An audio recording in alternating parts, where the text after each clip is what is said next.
we go. Okay. Good evening, everybody.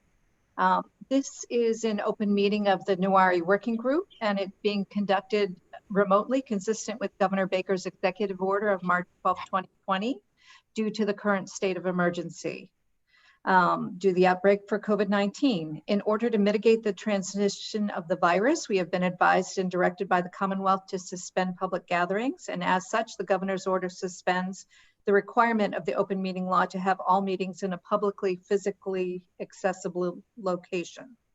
Further, all members of public bodies are allowed and encouraged to participate remotely, and I see we have a number of attendees this evening.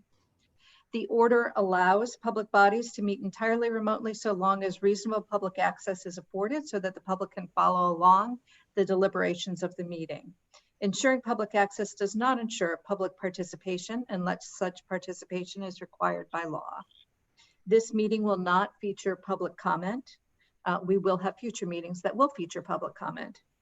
For this meeting, the Nuwari Working Group is convening by Zoom as posted on the town's website, identifying how the public may join. Please note that the meeting is being recorded and that some attendees are participating by video conference. Accordingly, be aware that others may be able to see you in your background. Anything you broadcast will be captured by the meeting. Finally, each vote taken will be taken by roll call vote. So with that, I want to welcome everybody to our first meeting of the Nuwari Working Group. And I want to say thank you for agreeing to serve on this committee. It's a priority of the select board. It's a priority of the town. I know it's a priority for many of you, which is why I'm grateful that you've agreed when we reached out to you that you would serve in this capacity in this new place. And so tonight really is our organizational meeting. And so I wanted to start by introducing myself. I'm Marianne Cooley. I'm on the select board. I've lived in Needham for a long time.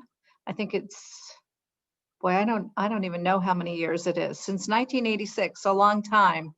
And so I'm hoping that we'll be able to go around our Zoom and give everybody a chance just to say hello, give your name, give a little blurb about you and how you came to be on this committee. And we really sort of thought about each of you and who we were going to reach out to and kind of your connection to the community, if we can do that. I'm going to call names because I think that may be easiest. I know we all see people in a different order. So I'm going to start with Dennis. Are you able to unmute, Dennis? And say Hi, hello everyone. here? Yeah, can you hear me? Yes. Okay, great. Thanks for giving me the chance to join the meeting. I moved to Needham in 2015. I've been here about 5 years also.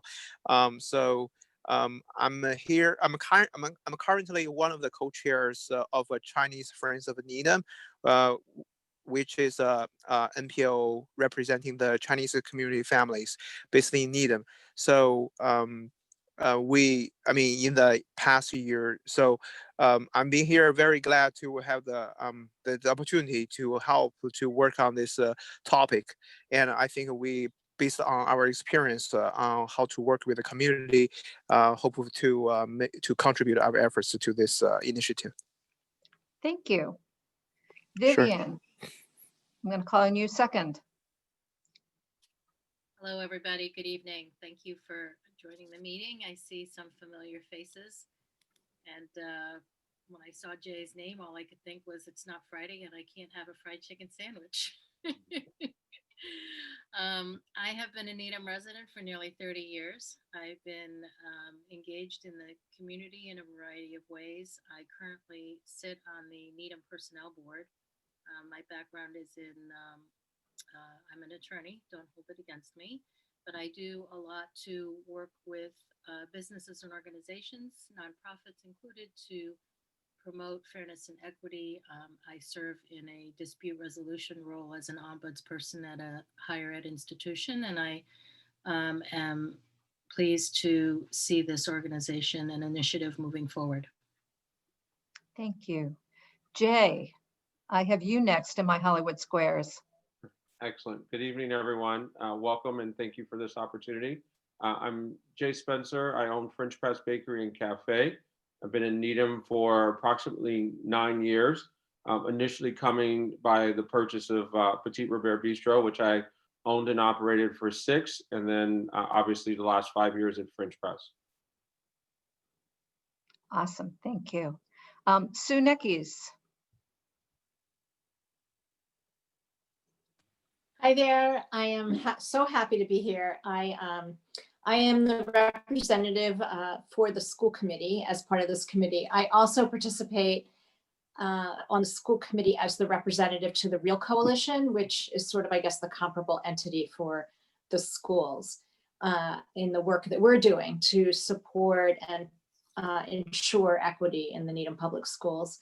I've been a Needham resident for, I think, 33 years. I've had 3 kids go through the public schools. I'm, really as much engaged in this community as I can be. And I have a lot of respect for the community, but I also think we have a lot of room to grow. So I'm happy to be here and be a part of the mission we're on. Thank you. Marcus.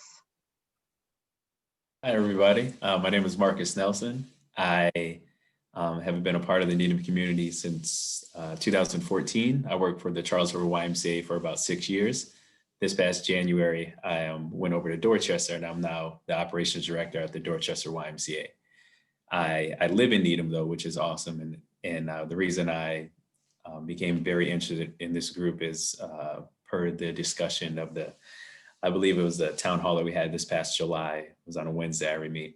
I remember and listening to stories and to people talk, and I found myself really wanting to be a part of this group, and knowing that we have a lot of work to do in Needham. And I've really enjoyed my time here, and I'm just excited to kind of bring it to the next level. And I'm just excited to be here. So I appreciate the opportunity. Thank you.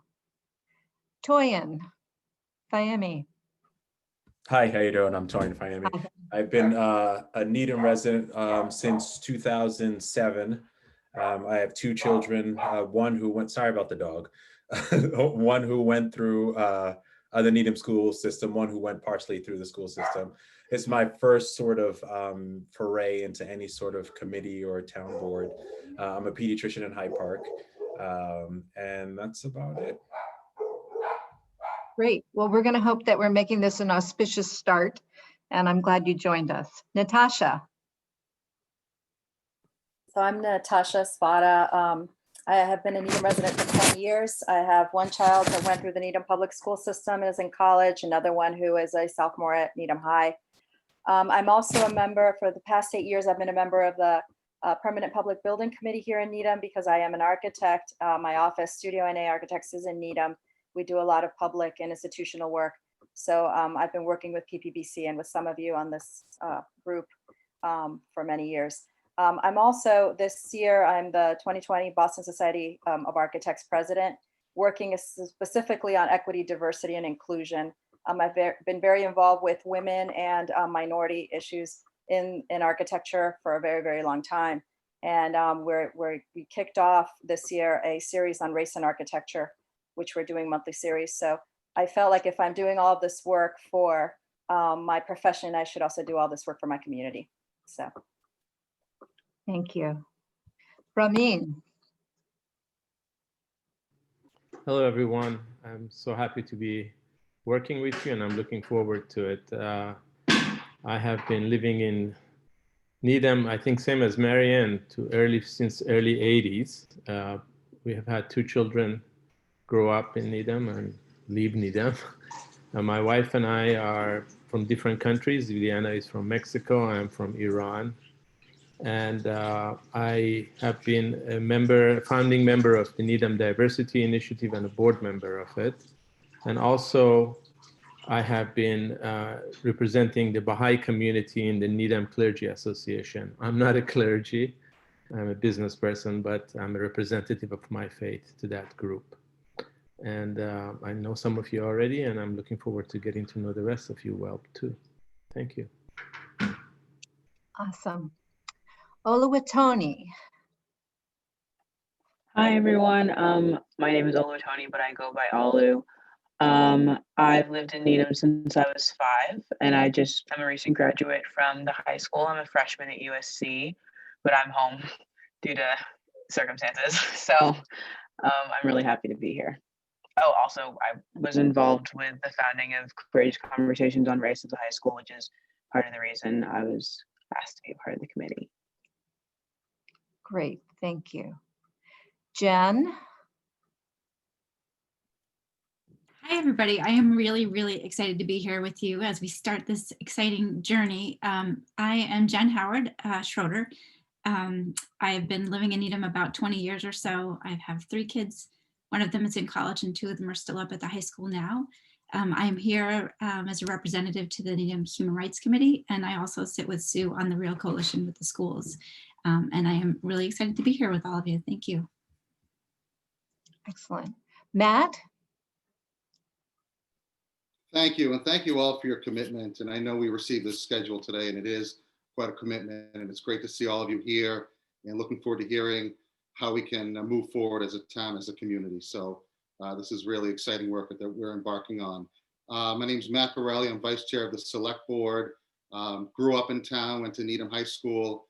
I have 2 children in the public schools. My daughter is at the high school. She's a sophomore. My son is in 8th grade at Pollard. So again, thank you, and looking forward to working with all of you. All right. Katie? Hi, everyone. I'm Katie King. I'm the assistant town manager. I started with Needham June 1st.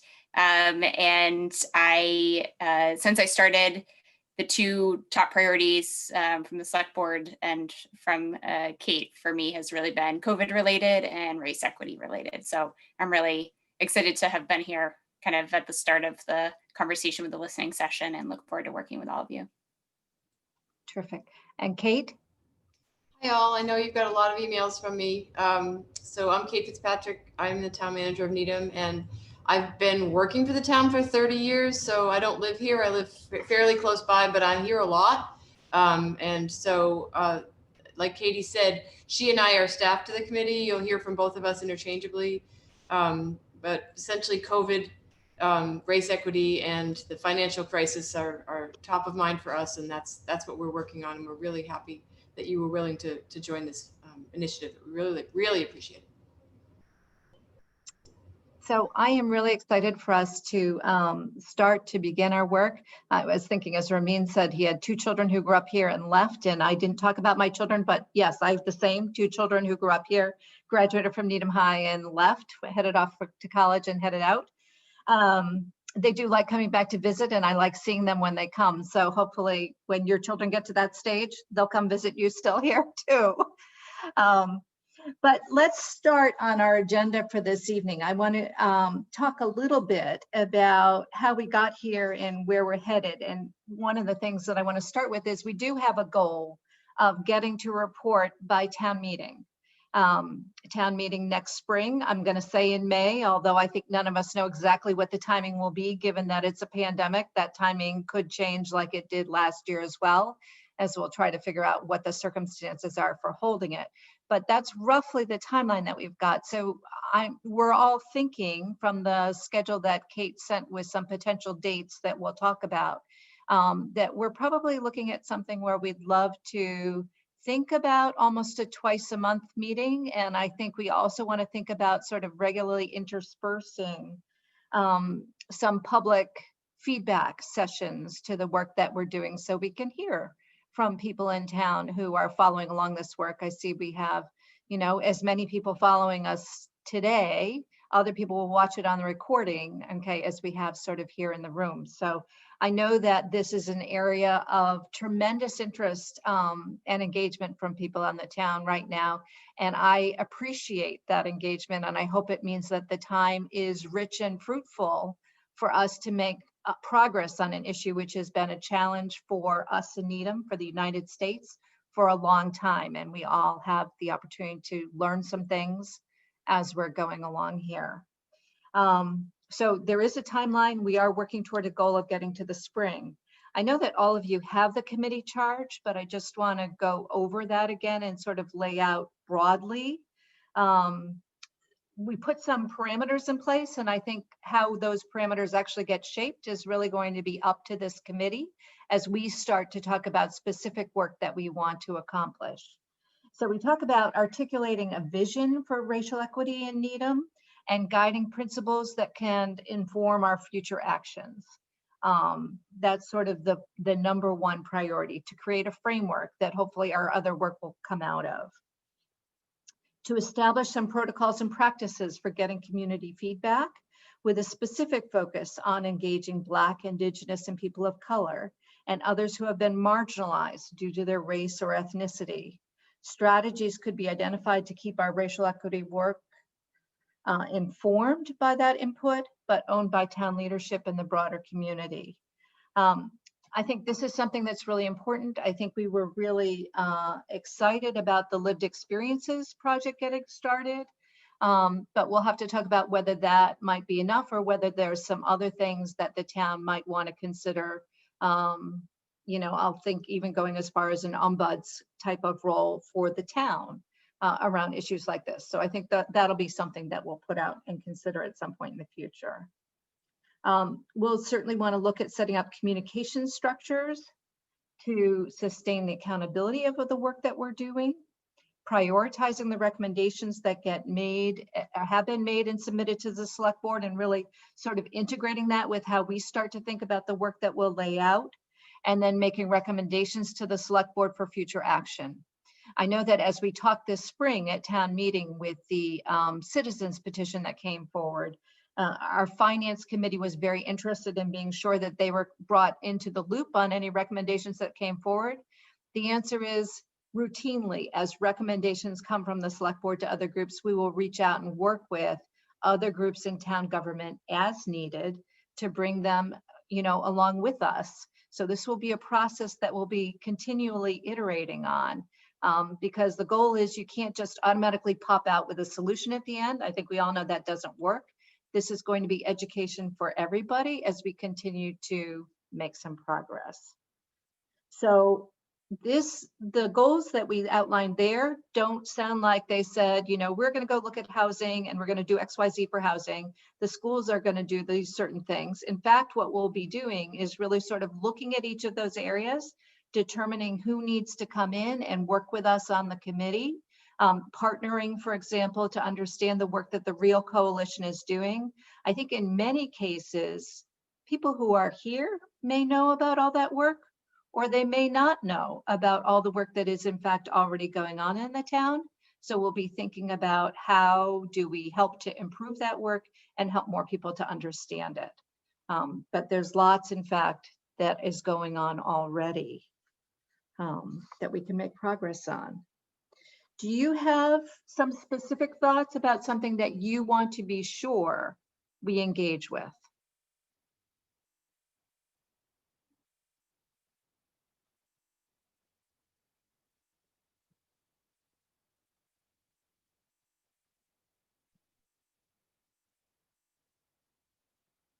Jay? So you talked about focus areas. At what point will we start to talk about what issues that we're going to delve in? Like, say, for instance, when I read through all the material that you sent out, I didn't see much on policing or things within, you know, that have happened in the school system, or, you know, housing related items. How are we going to parse out what we want to do within those areas, and either based on history or current items, make recommendations to address those items? So I think that's a great question. One of the areas that I have next actually to talk about is sort of how we want to work operationally, whether we want to work as a whole or whether we want to break out some subgroups, for example. But I sort of I'm thinking about a model that may suggest that at each of, or at least at one meeting a month, we invite in, for example, the superintendent to come speak with us, the chief of police to come speak with us, somebody from the housing authority, so that at least one of the meetings each month will engage with a major area and provide time for a deep dive. And then I think we should talk about, but whether we want some subgroups who can work to tee up some issues and help to organize some of the discussion before those come to the committee. Something like that. Because you're right, all of those areas are going to be extremely important for us to go systematically through as we're thinking about the town. Marcus. Yeah, I just want to kind of piggyback off what Jay said. If we were to have something like having the police chief or somebody come in to talk to us, would the goal of that meeting would to kind of listen first, and then are we trying to work with either police chief or the department to kind of come up with goals or things that we can put in place, or see what they may already have in place that we may be able to help tweak with language or policies? I just don't know how that works, because I think a lot of us, well, myself, are definitely new to this area, but what would that look like? And is that something that you've done before? So I'm going to talk about the police chief sort of specifically for a second, just to, the town, as you may or may not have known, has commissioned some work with Natasha Tidwell to do an investigation of the Marcus Henry work. So when Mr. Henry had the incident at CVS that we were all so dismayed to hear about, we've now asked her to come in and look at the procedures and policies that exist in the department, give us a review of those, and give us some recommendations around those policies and procedures. So she is doing that work now. It is expected to be completed this fall. And I think sometime after that work is completed is sort of the timing of when we might want to get the chief in to come talk to this group. So I do see it as a process where we can get some information first, then we can have a discussion with the chief. I think it's helpful, I think, for everybody on the committee to know where Needham stands with respect to some of these practices that have been discussed with respect to policing, and know which might be issues here and which might not. There's also some work that's going on at the state level on a policing bill, and it may have an impact if it were to move along. I think a number of us are hoping, in fact, that that bill can make some progress. So all those different pieces, does that make sense? And does that answer your question?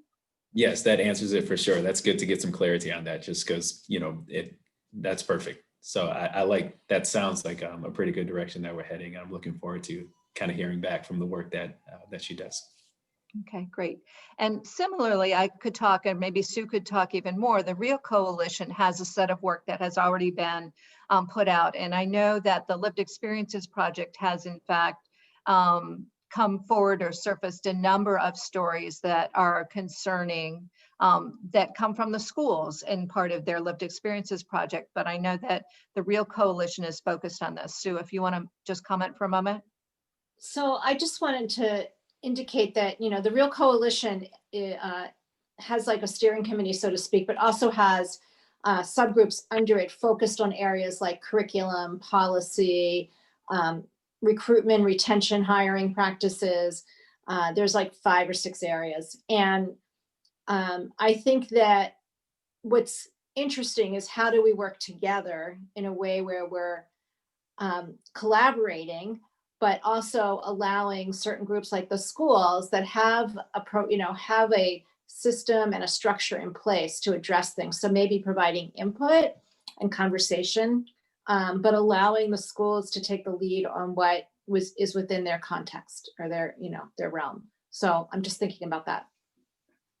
So I think that's important. We're not here to replace the work that's being done in the schools in any way, shape, or form. They've been at that work and committed to it for a long time. But I'm hopeful that in collaborating with the schools, that the sum will be greater than the parts, and that we can help to amplify that work and to clarify some of the questions that need to be responded to, maybe. Can I just add to that, Marianne, that so one of the things I think is important, and why I'm so glad we're doing that, is because you can't take the schools out of the context of the community. So it's not as though you can, make things right in the schools without also working in the community. It all comes together, and not that the schools have done everything the schools need to do by any stretch of the imagination, but it's great that we now have other parts of the town and other people in town focused on the same issues. And I think that collaboration will get us to a much better place than what the schools can do on their own. Madam Chair? Sure, Matt? Yes, And then thank you. Vivian.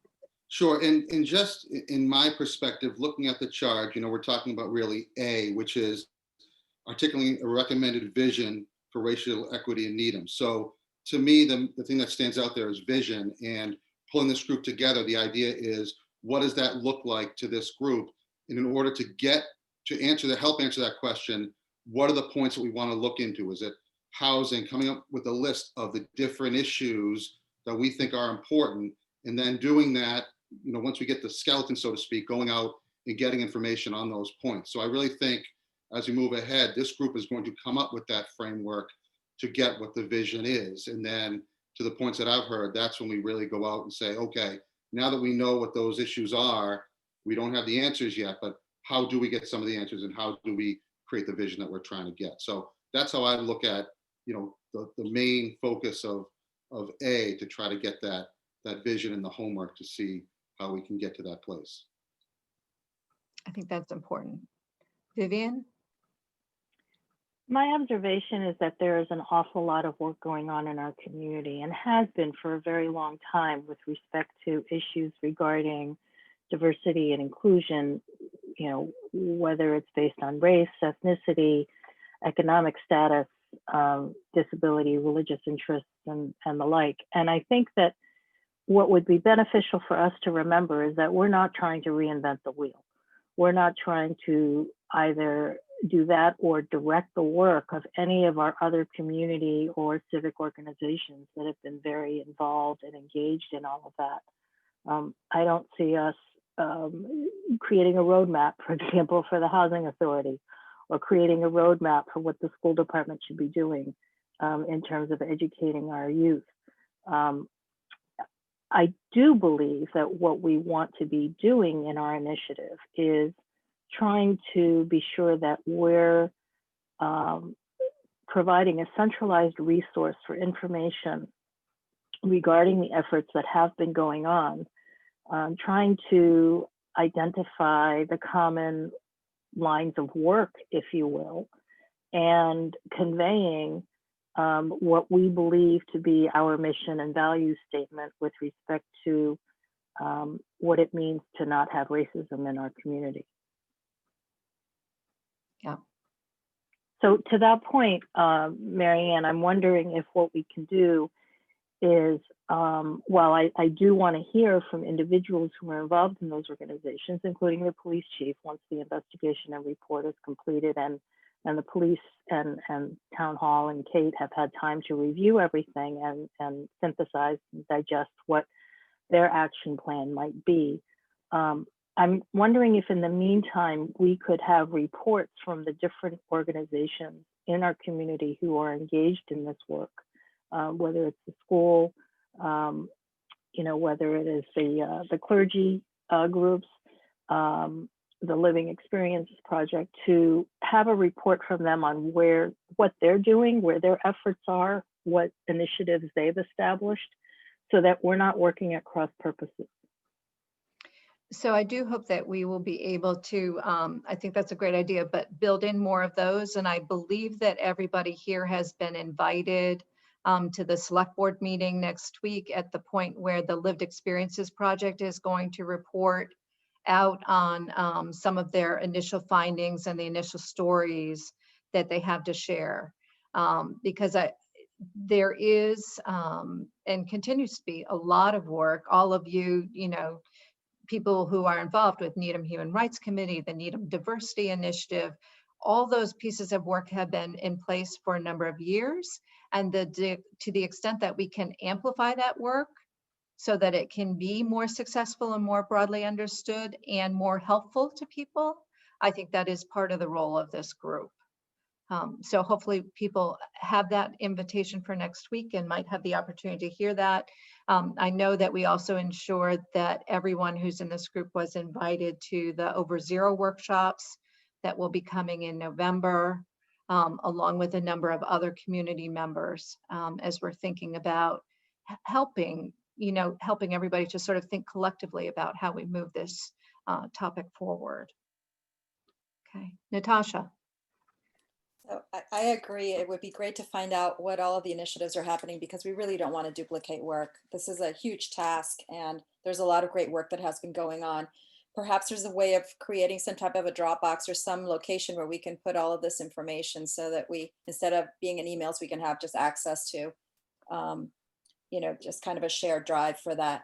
And I think that we need to create clarity in this because there's so many things that are happening and you know, how do we create accountability for it? So one way, and this may not be that we're doing it at the BSA, is we created 4 categories. There's advocacy, what we find education, support, and measurement.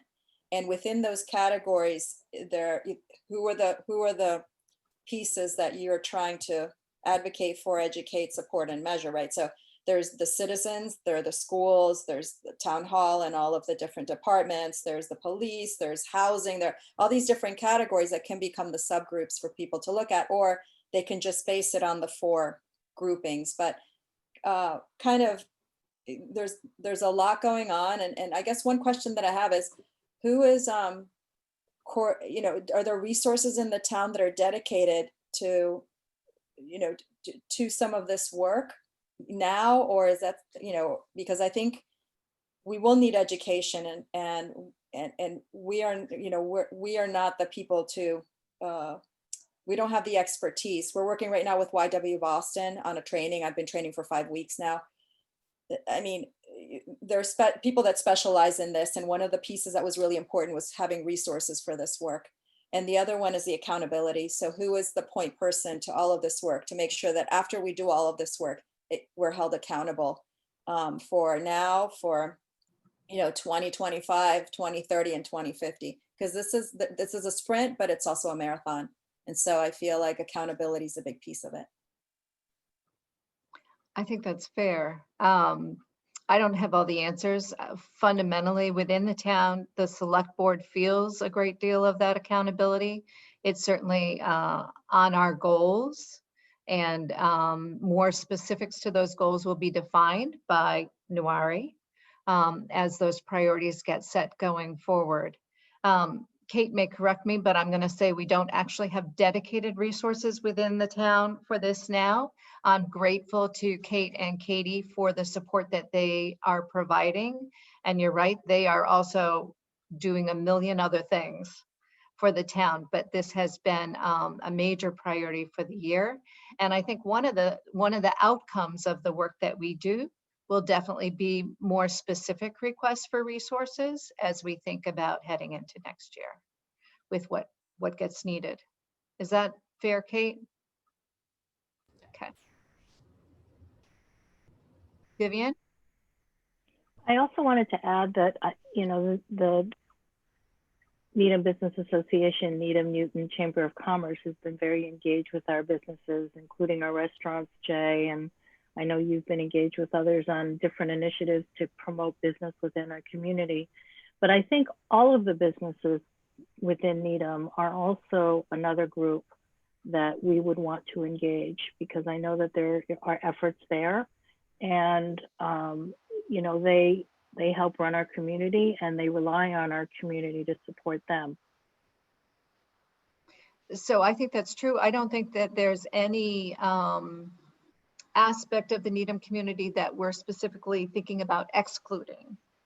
Okay, so I do think there's a broad range, and in fact, the issue will be clarity and focus. What are the most important things that we can focus on first? But casting a wide net, there's plenty to be done, absolutely. All right. I was hoping that we could spend a few minutes just talking about how we might want to work together to get some sense of how the group likes to work, or how certain people like to work, so we can try to figure out what methods might work better. So I'm going to ask, I guess, just a couple of questions, throw out some ideas, and then I'm interested in your reaction. For example, you know, in decision making, the question is this a group that's going to want to take votes on items, or do we want to sort of operate under consensus? How do people like to think about that? Do we want to think, or what topics might we want to think about engaging an external facilitator for? How do we think about facilitation, and when might that be particularly useful to the group as a tool? When we think about subcommittees, when we get to that point, do we want to think about keeping it within this group, or do we also want to open that up so that it might, the subcommittees might include some non-working group members? So I'm going to just put those out as questions, and then I'm interested in thoughts. Marcus. As far as your last 2 points, when it comes to facilitation, having external people kind of help us with that, I feel like it makes sense to have specialists and people who do this for a living on specific topics that we're trying to understand more or work with or about, or to teach or engage us in, that I think would be really beneficial for us to have that. And then the last point about the subcommittees and having people outside of the working group, I don't see any reason that would be a negative, just from what I'm thinking about, especially if we're kind of on that same path with having people with expertise that we may not necessarily have on our working group that can come in and give us, you know, an outside view or vantage point for something that they may see that we're not, or something they're able to speak more highly to and more in depth that we'd be able to learn and then use that in the processes that we're doing. Thank you for that. Ramin? I think at the moment, it seems there's so many issues and there's such a broad agenda that to try to formulate any specific approaches to them would be a bit premature. I would much prefer for us to deal with things in a consultative process that we have with the variety of viewpoints and experiences that we have in this group, and identify the issues that we want to deal with, and then try to decide how to address those issues. So rather than it being a process-oriented, be issue-oriented. Some issues we might need to bring people from outside, but I think many issues we can probably handle in a consultative process in here. I mean, I'm actually quite excited about this group in terms of what insights it can bring into the discussion of racism in Needham. Great, thank you. I appreciate that. Jay? I would agree with the other presenters. I do feel that we do need to develop some sort of issue-based items or lists that we want to work with using a subcommittee approach, and then being able to bring in facilitators where necessary, and also using some sort of voting mechanism in order to make sure that we have consensus. Okay. I agree with Jay and with the rest of the group. One question is, what are the benefits of voting versus consensus? And you know, what are the pros and cons of one or the other? So that's an interesting question. Of course, on the select board, you have to vote because it's sort of mandatory and required. I'm probably guilty. I'm probably more of a consensus-y kind of a person, because I see that that's a result of discussion, and I'm always looking for shared understanding. But I was just, you know, we have people who are coming from all different backgrounds. So my reason for asking that question was just to try to get a sense of, am I hearing more consensus-y kind of groups or people in the group, or am I hearing people who are, I want to vote because that way I know it's very, very, very clear what the specific motion is and what the specific decision was. Now, I would hope even with consensus that we're very clear about what the outcome is, but sometimes people have a bias one way or the other for that reason. I don't have a bias. I think, I mean, I'm on boards where we vote, and I'm on boards where it's consensus. I think whatever works best for this group, I would be happy to participate. Madam Chair? Matt? I would just say, I think the consensus viewpoint, I would support, just because I think sometimes you get caught in formalities and motions, and especially people, you know, kind of new to town government and Robert's rules or something, it can get a little bit sidetracked. So I would just think sometimes we just have an open dialogue discussion and we say, yeah, I agree with that. And we move forward and just make it as simple as we can with all the items that we have to move forward with. And I agree with Jay. I think exactly that we come up with kind of a roadmap and then get a consultant where necessary or subgroups where necessary, and work our way forward. So thank you. Thank you. Other thoughts? Vivian? I'm in favor generally of consensus and collaboration because I think you get consensus through collaboration and shared information. I think that there will probably be times when there are things that we want to put forward that will require a formal vote, if you will, and I think we'll know that as we get through and into this organic process. But I think for transparency purposes, we might be wanting to take votes on certain things. I'm not sure we do on everything, but in general, I would prefer consensus and collaboration. Thank you, Vivian. Other thoughts?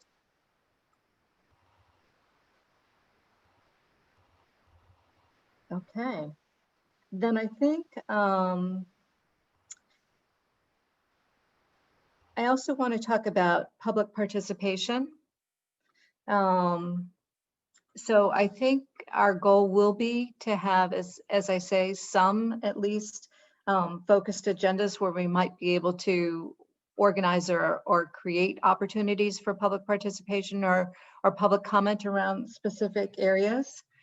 But one of the questions that I had been asked, or that Kate asked me, was did we want to consider having public participation at every meeting? Or did we want to think about sort of scheduling it at intervals so that our meetings were really focused time for work? And then we could have some meetings that were just dedicated to sort of public feedback, because I do think as the public is listening to this process that they will also want to weigh in and we are going to want to hear them. So how do people think that might work most effectively for the committee to get work done and for the committee to get input and feedback on the work that they're doing? Olo. I think it makes the most sense for those two things to be kind of separate, for like what you said, where it's a dedicated time for community interjection. I think it'll just be more conducive to making actual progress. Okay. Any other? Marcus? Yes, I agree with that as well. And I also think it depends how many times we meet a month. I think that will have something to do with that. If we're just meeting, once a month, or doing twice a month, then we can hopefully kind of dedicate one meeting to doing work and then one for the public forum, so they're able to respond in as close to real time as possible to get, whatever their thoughts are kind of out. But I think it kind of depends on that and what we decide and how often we meet. Okay. And that how often we meet question is what we're going to move to next. And I know that is, when we invited you to this committee, we didn't tell you how often it was going to meet. So that is a matter for discussion. So other thoughts about public participation? Nat? Just a question, I guess, to Kate. Do we have a dedicated email that people can send comments to, and then it would be distributed to the board instead of, through the select board? Or I don't know if we have a dedicated either email address or a place on the website. I know we have a website address, but and I think that way, that's the public participation part, then we have the meeting part, and then we schedule, as Marcus was saying, intermittent, I think, public comments that would be live. But I think in the interim, if we have an easy way of contacting this committee, it would just make it easier to understand input from the public. I'll work on that. Thank you. Sue? So I think that's a great idea, Matt, on the email. That would be really helpful. And I agree with other comments people have made. I just have a question. Do you imagine having or envision having public participation just generally or focused on particular topics? So, is there a time when we're doing public comments on, either policing or schools or certain particular housing, whatever the issues are, or is it just generally whatever comments people want to bring? So I would think we would be, as Marcus talked about, if it were, you scheduled something that was substantive around a topic and then you scheduled an opportunity for feedback, you know, or maybe there had been a couple things and then an opportunity for feedback, that feedback would be focused. I would think anytime we have a feedback session that we would be open to general feedback, but I would tend to think of that feedback as being around whatever the latest pieces of work were. Okay, I think that's helpful. Thank you. Jen. Perhaps in the sessions that we're going to have focused on public participation, that those could be places where we could invite other community members in who are doing some of the work in and around town, so that the public and everybody can be learning together what else is happening. To me, I feel like one of the unique parts of this particular working group is that we have you know, the ability to see things through the lens of how can the town be promoting equity in different places. And so while I think that there are a lot of amazing efforts happening around town with lots of different groups, I feel like it's not the best use of our time to spend our meeting time just kind of hearing like what NDI is doing or what the Clergy Association is doing, just so that that we can really be focused on what unique role the town has in these efforts that are happening in and around town. I think it's important for everybody to hear what else is happening, but I think that we have such a unique opportunity right now and limited time to spend together, that I would like to see us using this time a lot to talk about what we're going to be doing, as opposed to just learning about what other folks are doing. Okay, thank you. The interesting idea. I had sort of been thinking about those groups as being more working into the agenda of these meetings, but thinking about them as being part of the public participation sessions does in fact broaden, in some ways broadens the audience for their work. Although I'm thinking a lot of people are going to be following a lot of our sessions. But other thoughts? Thoughts from somebody who hasn't said something?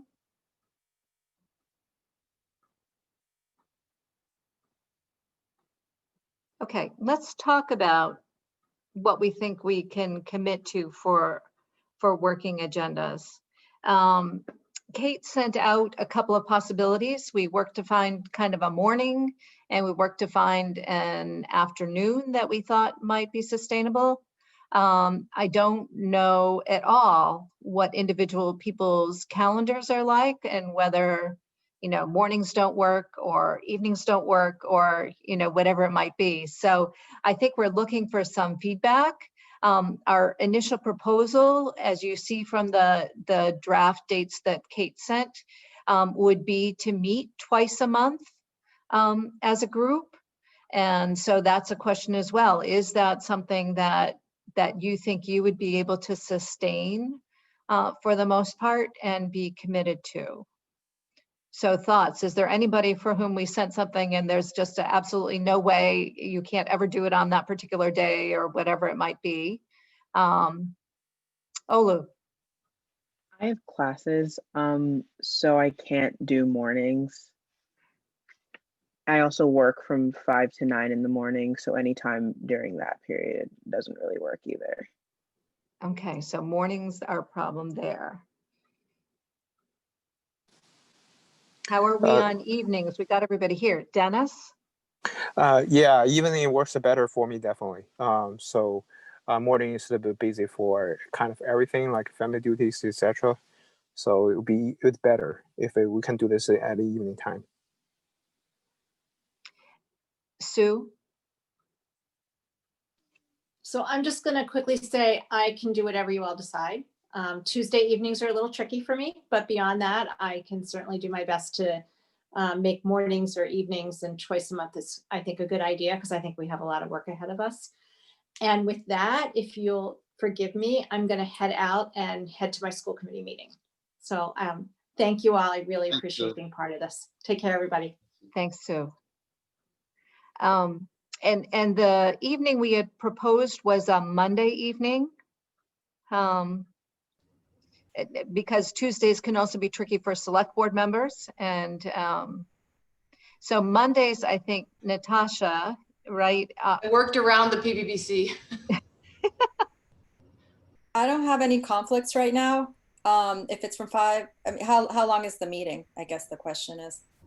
Well, so that's a good question. It could be a 5 o'clock meeting or a 6 o'clock meeting. And I think it could be an hour or an hour and a half. My inclination might have been to schedule for an hour and a half, but that's a question for the group. And then I prefer, because PPBC, I know that sometimes they change, very infrequently they do, but if it, the 5 to 6:30, I could definitely do, because PPBC doesn't start until 7 or 7:30 if it's in person. So I can do either mornings or evenings. So, if it works for everyone in the group, I could figure it out. Toyin? Yeah, Mondays would be hard. Monday at 5 would be hard. I don't know if you know doctor's offices, pediatrician offices. Monday is a busy day. So 6 will be stretching it, because it's just a busy day. Okay. So I could do Monday at 6, Monday, or any evening after 6, and then I could do mornings. Okay. All right, so you'd be running to make it at 6, given the way your office the pediatrician office runs, right? Okay. Other thoughts about Monday night? Right, we did start tonight at 6.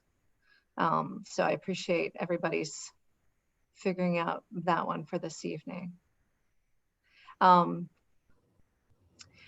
So I'm going to suggest that we start trying the Monday at 6 routine, and let's see if we can do that. I don't want to head for the mornings given Ola's schedule, so that we would lose her. That would not be part of my goal.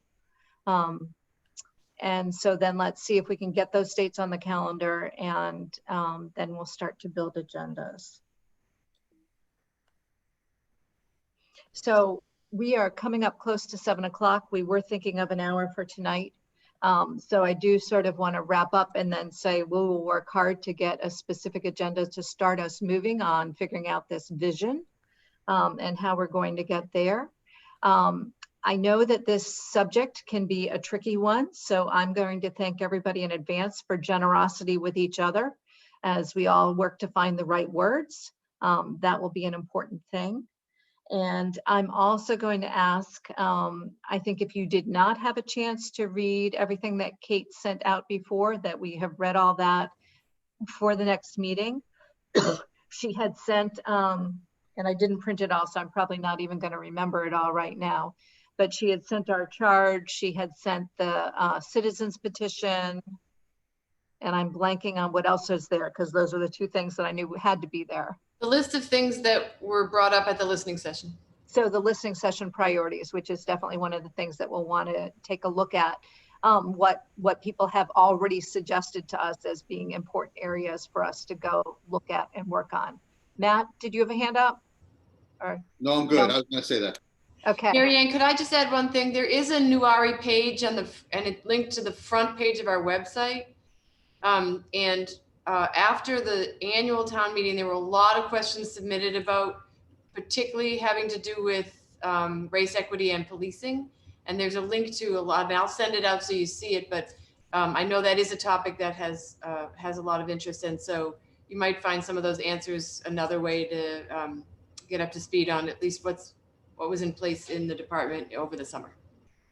Right. And Kate, could we, as Natasha recommended, set up a type of Dropbox link to make it all the materials in one place instead of on the website as we move forward? We can. I think we should start with the website until we start sharing them back and forth, because Okay. if we're providing them, the easiest way for everyone to get it is right there on the website. Okay. But yes, once we start sharing documents, we'll come up with a different solution. Right. And I do think there are others who are listening in who are going to want to see different things that we're looking at. The other thing that Kate and I have been doing back and forth is sharing resources. And so I'm going to encourage each of you, if you come across something that you think would be useful for this group to read or to understand or learn some more about, I'd encourage you to send that in, and we will get that on a resource list for people. If just, I sent something today on housing, we've looked at some policing things, we've looked at general readings around race and equity. And, but just to build sort of that resource list for, I know all of us have lots of spare time that we're doing all kinds of extra reading, but the answer is, I do know there are a lot of people in Needham who have been doing a lot of extra reading and extra watching and listening to podcasts and all those things. So, you know, ways that we can all educate ourselves to be more informed and to have a fuller discussion about the topics here. So until we have a different solution, just feel free to email me or Katie, either. Okay. All right. Any other thoughts for tonight? Or I'm going to just say that I am really excited about the work that we are beginning here. You know, we've lived in Needham, as I said, for a long, long time at this point. And it is always my desire that we can be the best that we can be. I want it to be a welcoming town for everybody, a town where everybody has opportunity, and a town where nobody feels like they're being taken advantage of and put down. So, Marianne, could I just add that even though you already agreed you were going to work by consensus, you are an official board, so you have to vote to adjourn. All right. And you have to going to have to roll vote call. by adjourn, which means I need to do the roll call. So it's a good thing I have this list. So somebody needs to make the motion. Thank you, Matt. I motion. Second? I second. Thank you. Perfect. Matt Borelli. Yes. Sue has already left. Jen Howard. Yes. Marcus Nelson. Yes. Jay Spencer. Yes. Ramin Abrashaman. Yes. Vivian Hsu. Yes. Dennis Sang. Yes. Natasha Espada. Yes. Olutoyin Fayemi. Yes. Oluwatomi Ajayi.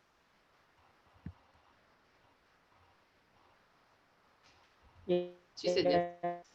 And the chair votes yes. Okay. And if I had a gavel, I would hit it and say we are adjourned. Okay. Thank you, everyone. Thank Have a you. great evening. Very nice to meet all of you. Thank you. Thank you. Thanks all.